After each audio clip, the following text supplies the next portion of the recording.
Hello, my Karoma. Yes, ma. Adúpẹ́ ma. Bẹ́ẹ̀ni ma. Ṣé màmí Abẹ́ni mo bá sọ̀rọ̀ ma? Èmi mẹ́ni tó pè mí yẹn. Ọmọ Fátádé o. Mi mẹ́ni tó pè mí. Mi mẹ́ni tó pè mí náà. Àwọn ọmọ ló rán mi wá o. Àwọn ọmọ ló ní wá mọ́ kábíyàmọ́ bọ́jà gbòòrò gbòòrò abiyamọ lójú ogunlé. Abiyamọ bọ́jà gbòòrò gbòòrò àwọn ọmọ rẹ̀ ló rán mi wá bí. Àkànkẹ́ Chantalè mi jẹ́ o. Màmá mi ò kọ́ ọdún o. Abiyamọ tó tọ́ o. Abiyamọ bọ́jà gbòòrò gbòòrò abiyamọ lójú ogunlé. Àwọn ọmọ rẹ̀ ló mọ rírì rẹ̀. Wọ́n ní wọ́n bá wa kíyà wá abiyamọ tó tọ́ ni. Wọ́n ní Afusat torí yẹn kò fọmọ ṣeré rárá. Wọ́n ní Abẹ́ni torí yẹn kò fi wá ṣeré rárá. Wọ́n ní bá wa kì í dáadáa.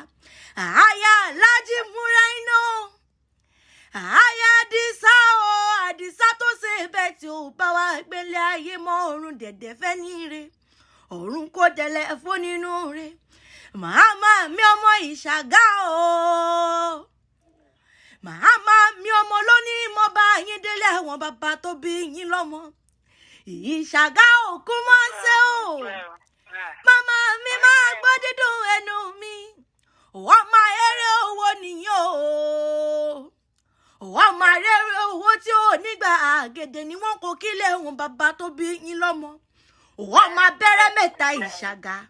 Màmá mi, ẹ̀yin lọ́mọ bẹ̀rẹ̀ mẹ́ta Isaga.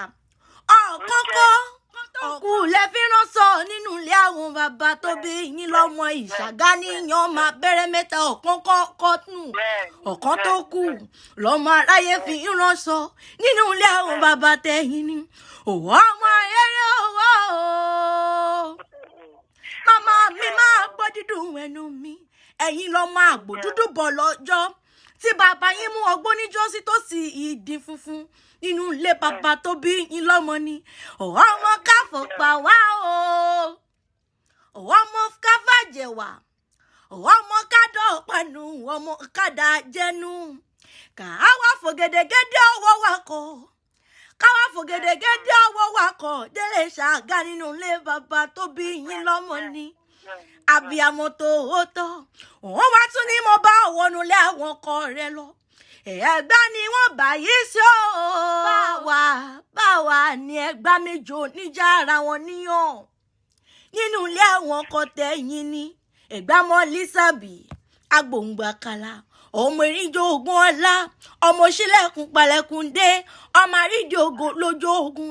Nínú ilé àwọn ọkọ tẹ̀yìn ni bá yí sí o. Báwa ni ọ̀run kò dẹ̀lẹ̀ fábíyamọ tó tọ́ tó ṣe bẹ́ẹ̀ tí ó bá wa gbélé ayé mọ́. Màmá mi Afusat o.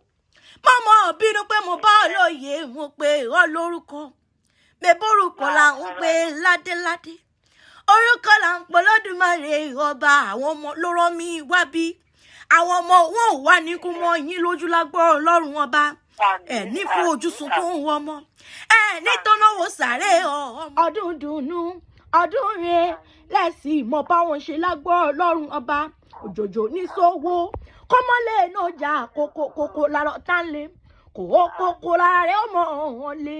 Ara rẹ̀ ó mọ̀ lé sówó lágbọ́ Ọlọ́run ọba. Àmà mi ò ní ṣàìsàn.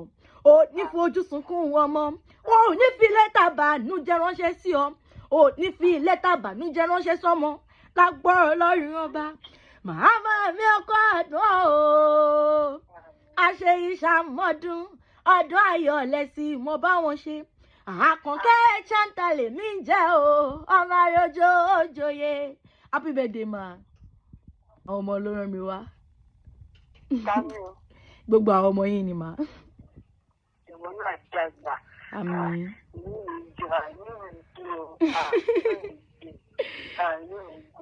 Lóra ṣe o wa. Àmín. Àmín Jésù. Àmín.